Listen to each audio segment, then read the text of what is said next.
Hey guys, welcome back to another video. My name is Regan and this is Regan Writes. So today I'm going to be going over the books that I read over the last month-ish. I started, like all of these books, I'm kind of starting from the 1st of October up until literally today, which is when I finished the last one of these that I'll be covering. So it took me a little bit longer to read some of these than I thought it would. So it's taken me like an extra week to get through. So starting off, I read Colleen, and it feels weird saying that I read this to start off with because I read this near the end of October, which is when I was meant to be done pretty much with these books, but either way, it took longer than I thought it would.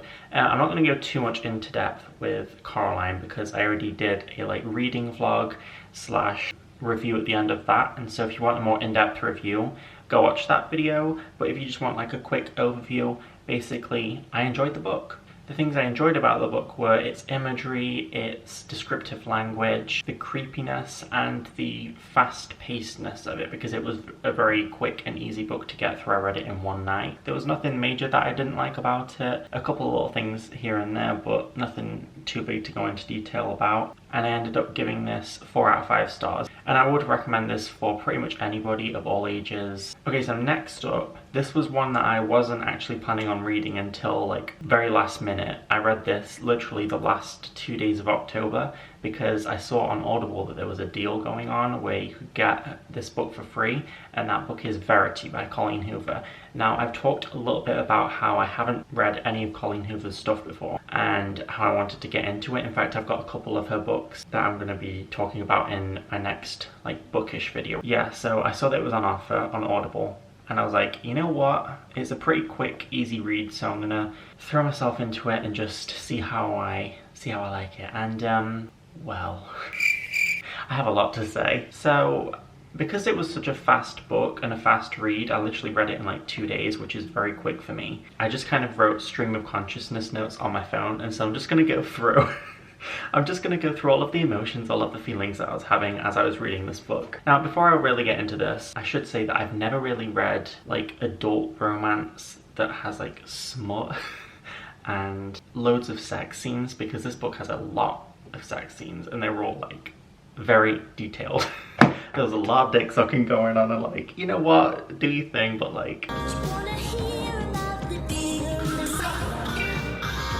it was a lot. Starting from the top of my notes, I thought, these women are horny. Verity needs to fucking chill, question mark, question mark, question mark, question mark. The way she wants to date more than healthy, happy children, the smut in this book is mad.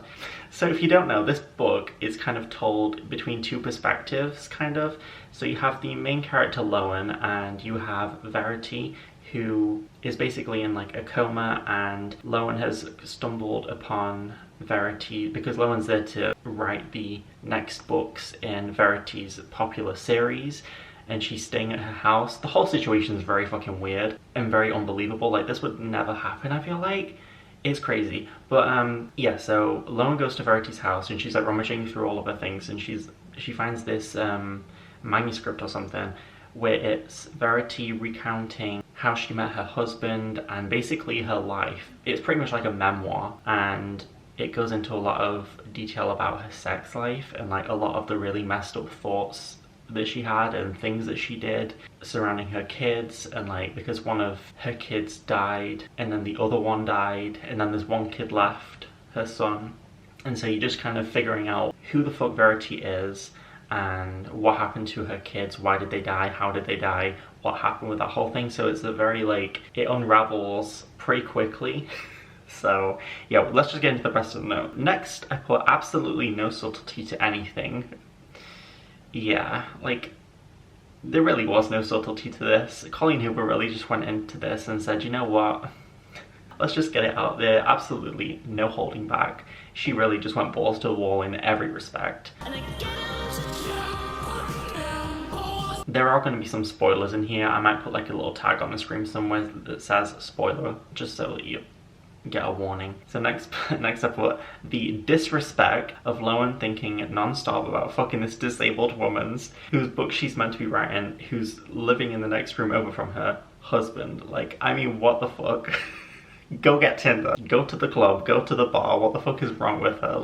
The entire time from the minute Lowen meets this guy, I can't remember his name, I'll just refer to him as the husband because I can't remember his name. whoever he is, unimportant.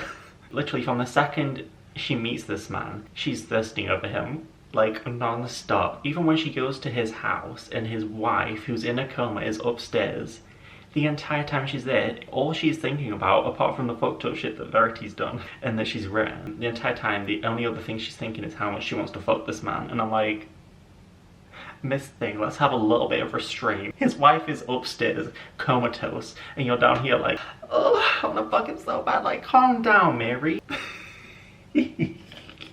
Oh, this bitch. It did make me cackle a few times. Like, I was listening to the audiobook on my way to work, and I was like walking down the street and it going to like a really detailed sex scene. I just feel like trying not to laugh. And then after that I put, like, I get finding someone attractive and knowing they're off limits, but she's not even attempting to stop herself from doing inappropriate shit. It's just indefensible. It's like, I could not imagine being in somebody's house whose partner is comatose upstairs and all I'm thinking about is trying to fuck him. Like, I'm not even trying to like stop myself. Like, have some restraint. Verity's chapters are just fucking wild, everything about them. Yes, and they just get wilder and wilder as they go on, right until the very end. Like, talk about raising the stakes and raising the juiciness. Even though this book is crazy, and I don't think any of it would happen, so it's pretty unrealistic. Like, my suspension of disbelief was really dangling by a thread by the end of this book. And yeah, every single chapter from Verity's memoir is just, it just gets wilder and wilder and wilder, and you're just like, what is going on? The thing with her kids and like what happened with that, and all of her little like, I don't want these kids like getting in my way of my husband. I'm like, what is happening? They're your kids. Let's simmer down a little bit. Freak. So basically, I think Lowen is going through something at this point, and I can't remember exactly what happens, but basically it ends up with Verity's husband getting into bed with Lowen, and she's really trying to convince herself that they're just friends at this point and that nothing's gonna happen. And he's like wrapped his arms around her, they're in bed together, bearing in mind his wife's upstairs. I'm just thinking, how do we have no self-respect? How do we have no guilt or shame about the situation? They're just like, yeah, we're just good friends. Okay, sis. Next thought. Lowen can't seem to understand why she's afraid of Verity. Probably because you're trying to fuck her husband, you trifling hoe. Because at certain points of the book, she's like seeing Verity stood at the top of the stairs or like moving while nobody else can see her, and it's kind of funny. It's like, it's almost like Verity's Annabelle or something, and it's only Lowen that can see her moving. That's what came to mind. And the entire time she's like terrified of Verity because of the stuff that she's written in this memoir, and like thinking that she's actually faking her injuries. And I'm like, you're probably terrified because you're literally fucking her husband or trying to fuck her husband while she's upstairs. Like, maybe it's the guilt. Like, let's assess that. The last note is just on the ending. The ending was a mess. I can put the notes down for this one. Yeah, the ending was just a mess. Like, right up until the very last, I guess, chapter, I was like, okay, interesting.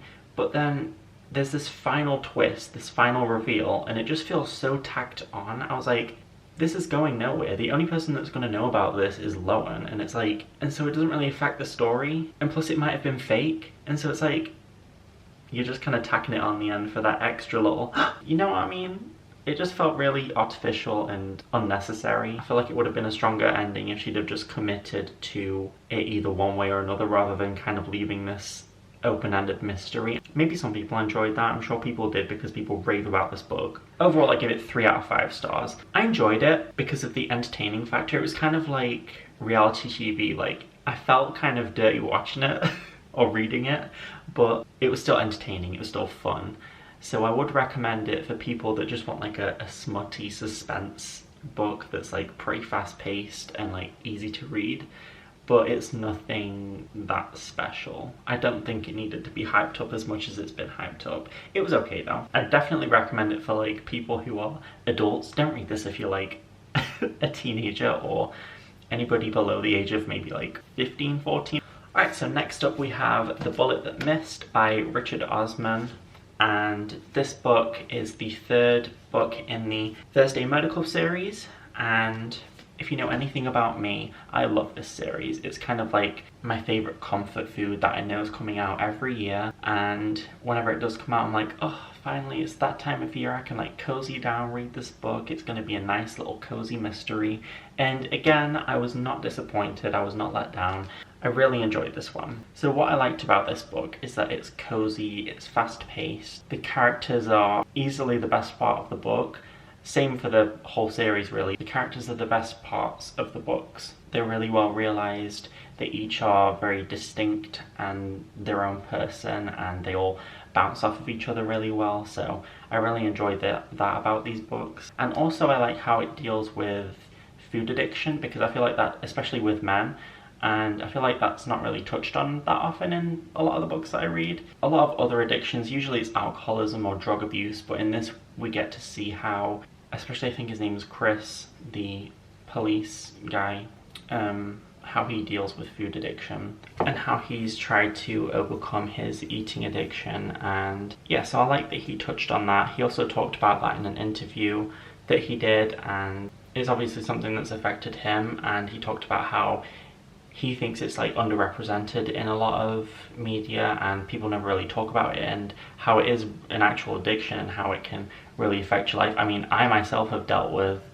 an unhealthy relationship with food, from going through periods of time where I almost like starved myself to try and lose weight, to times where I really massively overeat and binge and just in general have a really unhealthy relationship with food. And so I like how he talks about that. He doesn't go into too much depth with it, but it's sprinkled throughout, so I appreciate that.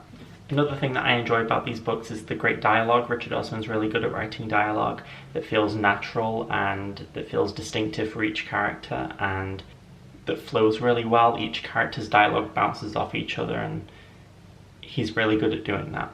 The only things that I could say that I possibly disliked about this book, and there isn't really much that I disliked about it, to be honest. In the middle of the book, in like the second act, sometimes some of the things that happened were a little bit predictable, but it was nothing that like really bothered me. Another thing is that because it switches perspectives so much, and I was kind of listening to the audiobook as well as reading the physical book, it was sometimes hard to follow along with who was talking, because the chapters are usually quite small and it often switches perspectives, and so it's kind of like, where am I, who am I listening to, what's going on? And it was kind of easy to lose track of what was happening, so you had to pay attention. And also the plot isn't the strongest part of the book. I mean, I don't really have a massive issue with it. It wasn't bad by any means, it just wasn't brilliant. It wasn't the thing that really caught my attention. The thing that always gets me about these books is the characters, like I say, and the characters' interactions with each other. And also, the mystery is still good. It wraps up really well at the end. I felt that the plot could have been maybe a little bit stronger in the middle and at the start, just to kind of set it up, make me care a bit more about it and what was going to happen.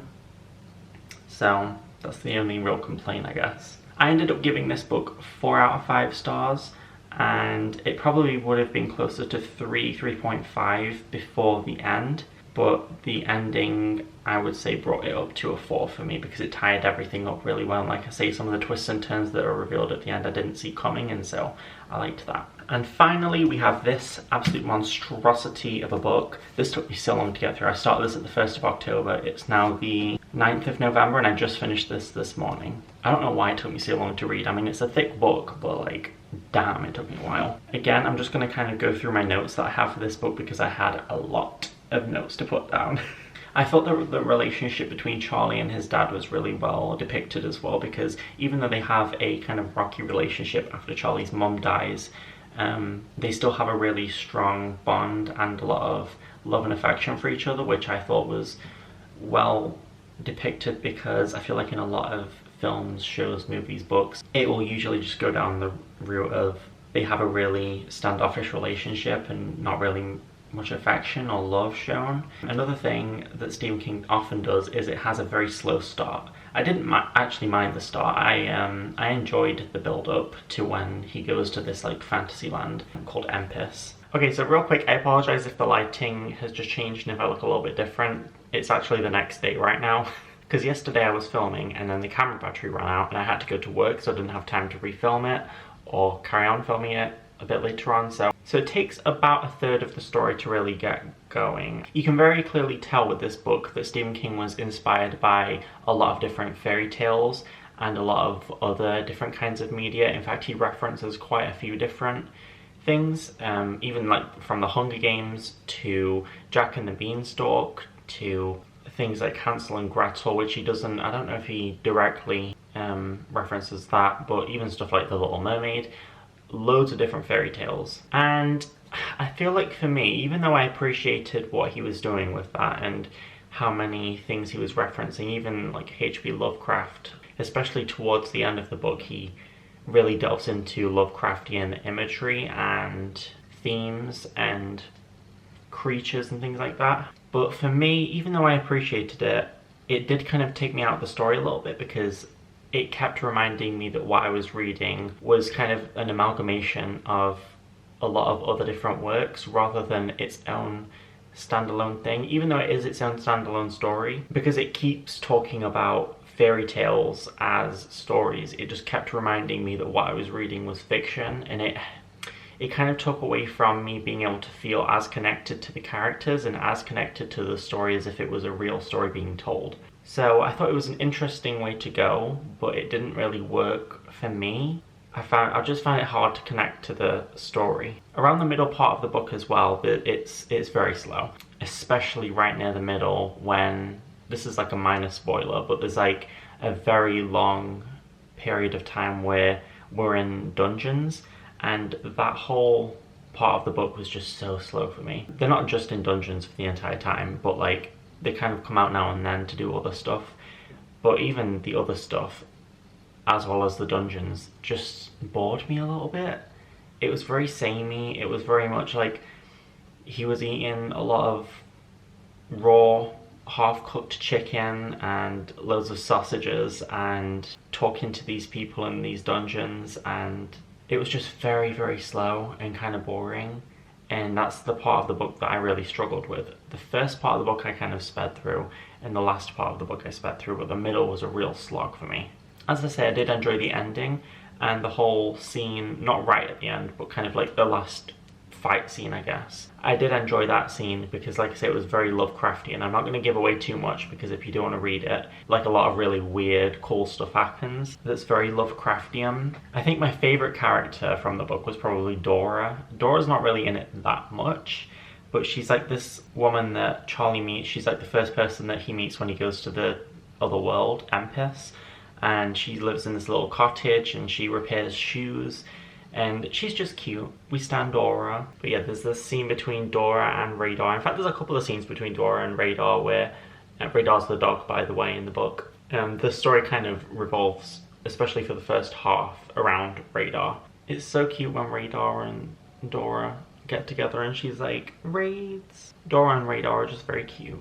Another thing I liked about the ending is that it wraps everything up quite neatly and quickly, like it doesn't linger too much. I think some people might have a problem with how quickly it wraps up because it is literally a couple of chapters that are quite short, and he pretty much, Charlie is just listing off all of the things that happened after the fact and like answers questions that the reader might have about what went on and what happened during the story.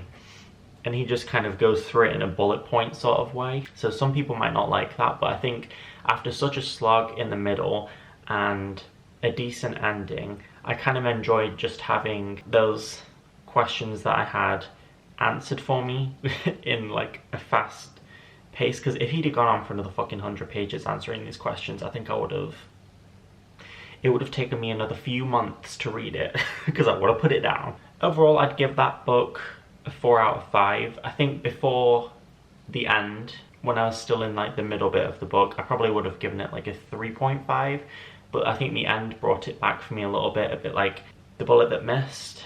Alright, so that's all of the books that I read over the last month-ish, and yeah, overall it was a pretty good reading month. There was only really one that was a little bit of a stinker, which was Verity.